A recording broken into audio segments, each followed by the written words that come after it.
Merci, Président. Comme que le temps ne le permet pas, je vais faire comme notre cher collègue. Mbokk yi nuyu naa leen. Monsieur le ministre, ñoo ngi lay remercier di la féliciter aussi le département de Bakel ñoo ngi lay remercier di la jaajëfal bu baax ci accompagnement bi leen ko defaral producteurs yi concernant moissonneuses batteuses yi ak tracteurs yi. Mais toutefois, monsieur le ministre, ñoo ngi lay rappeler ni soutien boobu doyul parce que ba léegi producteurs yi sont confrontés à des défis importants. Monsieur le ministre, encore une fois dans le département de Bakel béykat yi récolté wuñu benn ceeb su ma nee récolté wuñu nag maanaam presque totalité bi seen tool yi ont été encore une fois emportés par les crues du fleuve Sénégal et la Falémé.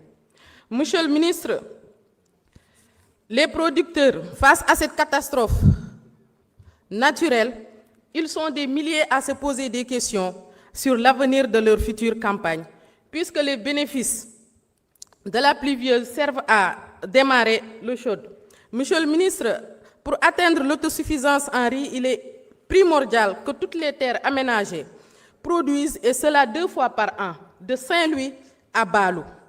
Face aux défis climatiques, les producteurs de Bakel ne comptent pas délaisser les outils et veulent faire partie de l'aventure. Et pour cela, ils réclament, monsieur le ministre, la construction des canaux d'irrigation principaux et secondaires. Parce que canaux yooyu dañ ko defaree suuf te bu pression ndox bi bu xawee important rek day cédé sakkantuma nag inondation bu amee ñoo ngi ñaan nga defal leen canaux d'irrigation yooyu en béton pour éviter de les reprendre après les inondations et favorise une reprise rapide de l'activité. Seconde bi mooy la solarisation des stations de pompage des casiers de Moudéri et de Bakel. Sa passage foofu waxoon naa la ko soleil moom am nañ ko en pagaille ump la. Donc monsieur le ministre, pour amoindrir les coûts de l'énergie et soulager un peu les producteurs et maanaam aussi permettre l'inclusion totale maanaam permettre ñeneen ñi tamit nga xamante ne ragal nañ ne coût de l'électricité nga jàppale leen pour au moins ñoom tamit ñu mën a bokk. Et aussi maa ngi koy wax rafetlu leen li moissonneuses batteuses yi ak tracteurs yi waaye producteurs yi nee nañu suñ sañoon daal que chaque périmètre puisse avoir sa propre moissonneuse batteuse. Monsieur le ministre, il y a aussi le choix du riz adapté à la montée des eaux, puisque celle-ci intervient souvent en fin d'hivernage. Monsieur le ministre, peut-être que vos services ignorent que le département de Bakel est l'un des plus grands départements en production de piment, pour ne pas dire le premier. Mais plus, la moitié de cette production n'apporte pas de valeur. Merci beaucoup, honorable. Honorable Ousmane Sonko, vous avez la parole. Honorable Bouli Doucouré se prépare.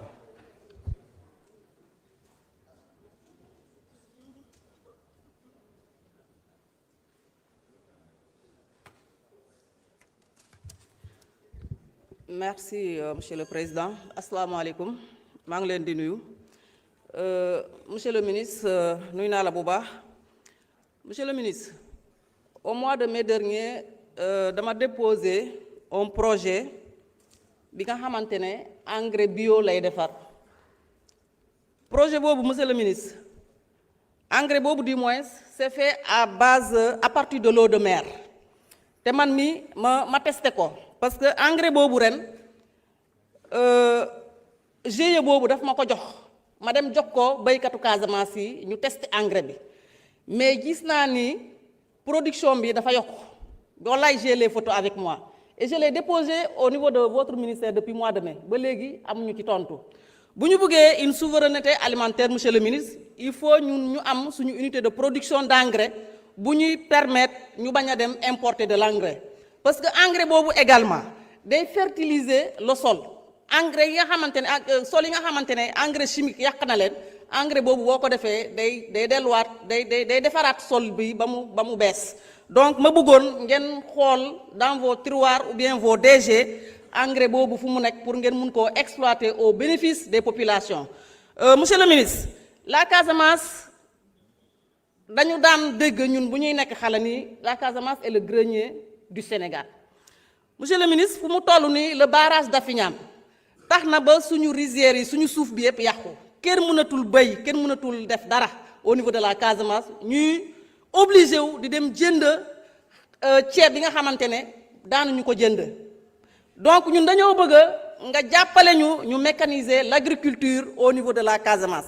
Mécanisation bi mooy lan nga doter les agriculteurs de motoculteurs de batteuses di nga xamante ne mooy moissonneuses parce que nag Casamance ku wax Casamance nga xam ne ni les terres sont fertiles et il pleut beaucoup en Casamance donc lu tax ñun mënuñu am de bons matériaux bi nga xamante ne moo ñuy permettre tey ñu souverain ci li nga xamante ne mooy agriculture vraiment loolu ñu ngi la ciy ñaan bu baax parce que c'est un problème qui nous tient à cœur.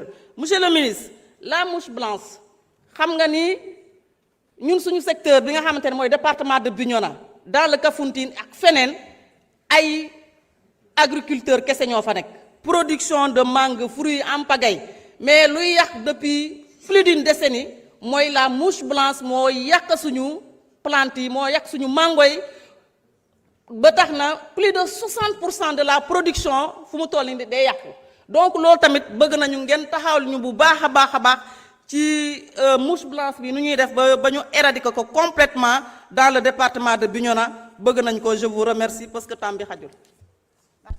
Merci beaucoup. Merci honorable. Honorable Bouli Doucouré, vous avez la parole. Honorable Ansoumana Sarr se prépare.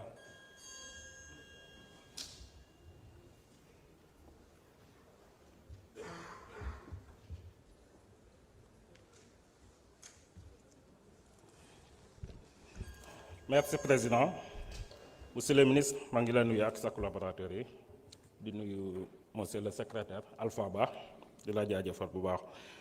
Monsieur le ministre damay la féliciter puisque département Médina Yoro Foulah ku ko wax rek xam na mun nañu ne c'est le nouveau bassin arachidier du pays. Surtout cette année gis nañu dëgg yàlla am nañu engrais bi doy na. Mais fu ma bëgg souligner mooy engrais bi mu ñëw à temps et aussi communes yi bokkuñu il y a des petites communes puisque tey soo xoolee communes yooyu su nekkoon les grandes communes seen engrais su manqué balaa ñuy ne dañuy jël engrais si yeneen communes yi indi ko dañu am ay difficultés engrais bi na teel a ñëw surtout côté boobu aussi ñu ngi insister pour engrais bi mu teel a ñëw. Monsieur le ministre. Deuxième bi mooy tey mënuñu ne Médina Yoro Foulah c'est le nouveau bassin arachidier du mel ni c'est seulement le bassin arachidier mais mun nañu ne c'est le bassin agricole du pays du mel ni gerte kese la ñuy béy dañuy béy dugub di béy mboq tey béykat yi ay jàmbaar lañu puisque gis nañu ñun lu ñu manqué mooy gouvernement bi nañu jàppale ay matériel surtout ci côté tracteur yi en commission wax naa la ma ne Médina Yoro Foulah ba tey nii soo xoolee ci sa rapport ci commission bi wax nga ay allo tracteur mais Médina Yoro Foulah amaguñu ay matériel loolu bëgg nañu ngeen taxaw ci d'ici l'année prochaine.